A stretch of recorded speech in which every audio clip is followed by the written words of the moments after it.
accessibility, yes. And safety, yes.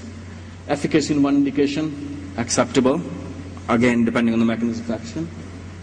Extrapolation, potentially, and RMP, again, this will be one issue where biosimilar manufacturers or even biobattery manufacturers had to pay very, very, very close attention, because that will require a lot more pharmacovigilance and RMP plans.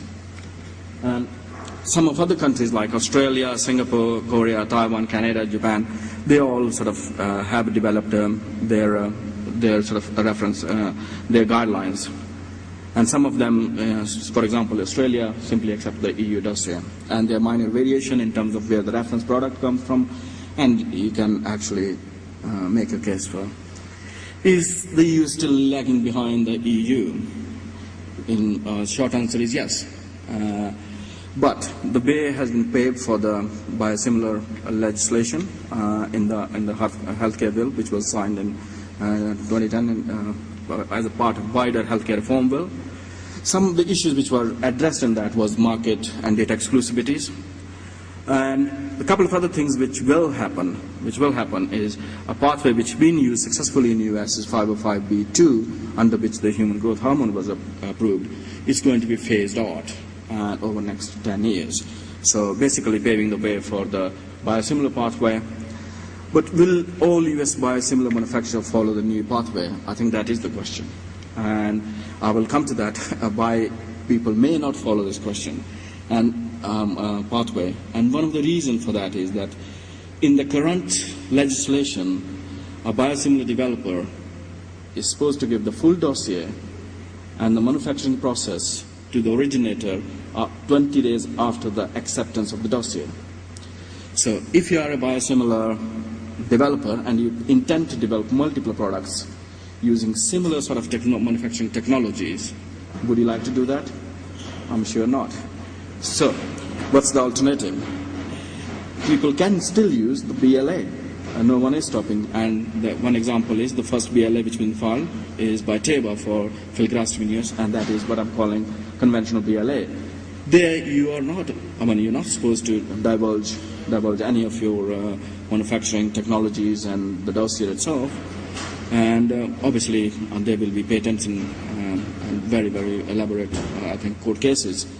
And again, one of the things why people might not go the new pathway, which might be classed as ABLA, is the patent litigation process is very, very convoluted, choreographed. You probably need a team of 100 lawyers working full-time to address it over 9 months. So it is very, very it's a stepwise approach. And again, people might shy away from it. And you can sort of almost see from what Teva has done, probably the biggest generic company and probably intend to become the biggest biosimilar company. So yes, if the pathway comes in, would people follow it? Some will not. So here are some of the definitions, some of the lingua of US biosimilar pathway. Like I just mentioned, that Patient Protection and Affordable Care Act, which was signed by President Obama in March 2010, and I think it caused huge ruckus in US, as Dr. Rakesh would know. Under that, there was a subtitle which addresses biosimilars, and which is Biologics Price Competitive and Innovation Act, and the biosimilars which are going to be approved, they will be approved under the subtitle of that is 351K, and under the two provisions in that is biosimilar and interchangeable, and we can come to that.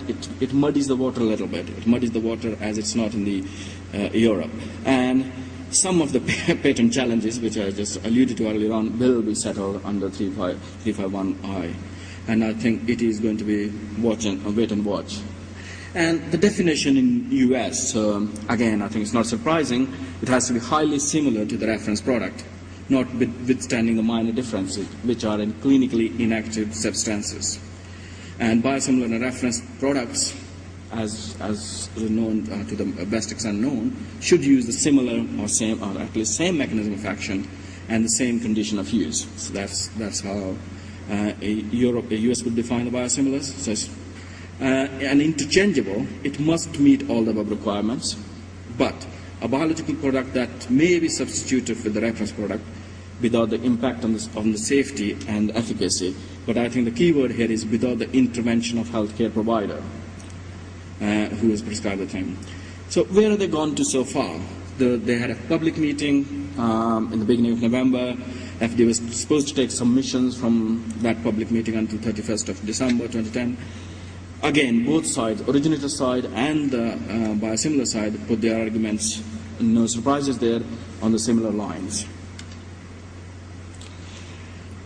Attractiveness of biosimilar worldwide market. So this map slightly switches over from the last map, where I said most of the biosimilar activity is in China and India, but the attractiveness in the market we have described earlier on.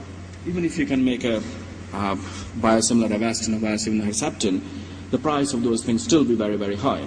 So again, the affordability and attractiveness of the market, again, people will look to Europe and US, irrespective of where the manufacturer is located. And this is our perception of biosimilars, stringencies of biosimilar regulations according to the national drug regulatory authorities. Again, we obviously colored US a bit more, but again, it needs to be pawned, because what happened in the past is when it actually comes out, we don't know. More or less, it will be like EU, but we still need to see what the lobbying does on the other side. And it might become stringent, and earlier on I alluded that people might not even go the biosimilar path even once it gets approved. So it will be very, very counterintuitive that you fought so hard to get a legislation and then you're not going to use it. And that will end up being the case. So I think, as the title suggested, so I've covered a little bit of regulation, mainly focused on US and Europe. That was my brief. I'm going to touch a little bit on the business of biosimilars, and it's going to repeat some of the points which Dr. Rakesh earlier mentioned. Again, repeating on biosimilar maps, I put sort of 8 maps here, and these are the global sales, fairly large figures. These are the published patent expiry dates, and you can argue, you can argue they're not correct, and a lot of lawyers will argue they're not correct. It depends where you're standing. But these are the one which people will work to, and some of them, and some. So yes, there is. If you just add up those figures, there's a huge potential, and these are the earliest possible dates. So in terms of the way easiest way to sort of divide the biosimilar models is sort of 4 different ways. The early entrants. Again, there were companies, mainly in Europe, so fairly well-known generic houses, which entered early in the market, made a huge significant investment there. So they're early entrants. And they're early entrants in less regulated markets. Their initial aim was to stay in the less regulated markets. Obviously, the product compliant to the local market. But now they have ambition to enter Western markets. And again, either if you have done a development which is global in nature, it will be fairly easy. If you've done a development which is specific to a country, say example India, you might have to do the development again. So you will end up doubling up your cost, if not doubling up, sort of 1.5 times the cost. The third business model which Dr. Rakesh alluded to was enhanced biosimilar and biomarker. Again, ambitions to develop biosimilar, significant investment, lots of zeros after the few figures. And partnering, and this is the area which is the hottest area. So companies, big companies, established pharma companies, big horses, they got ambition, they got the money, they got the skills, and they want to enter the market. But they're late. How can they do it? By partnering. And that's where some of the Indian companies can leverage their early foray into the R&D of biosimilars or biobetters, and leverage the strengths of each other. In that case, that obviously is the marketing, the regulatory strengths of a European or a US partner. And who is playing in the field? So there are sort of 6 or 7 bullets I said. Who is sort of old-fashioned generic companies which are trying to diversify for various reasons. Diversifying traditional large pharma. Their pipelines are dwindling. You hear it every day. Patent clay pipeline dwindling. R&D sites shut down. They need to do something, and they're entering the biosimilar world, because the large numbers you saw earlier, some of the big names, they're all there. Novartis, Pfizer, AstraZeneca, and you can name all of them. They're there. And new entrants with a strong financial backings. They might not have a great track record in either the pharma or the biopharma world, but they are entering. Some of the examples, if I missed anyone, I have my apologies, someone in the audience, but LG Life Sciences, Samsung, Reliance, they've got a huge financial backing. If they want to develop it, they will develop it.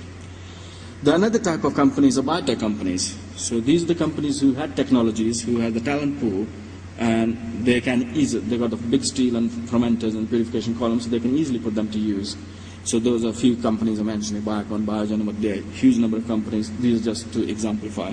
And CMOs. And CMOs are looking for new profit streams. I mean, they had a couple of bad years, 2008 and 2009, and they are also diversifying. A couple of examples here again, Celtron alone.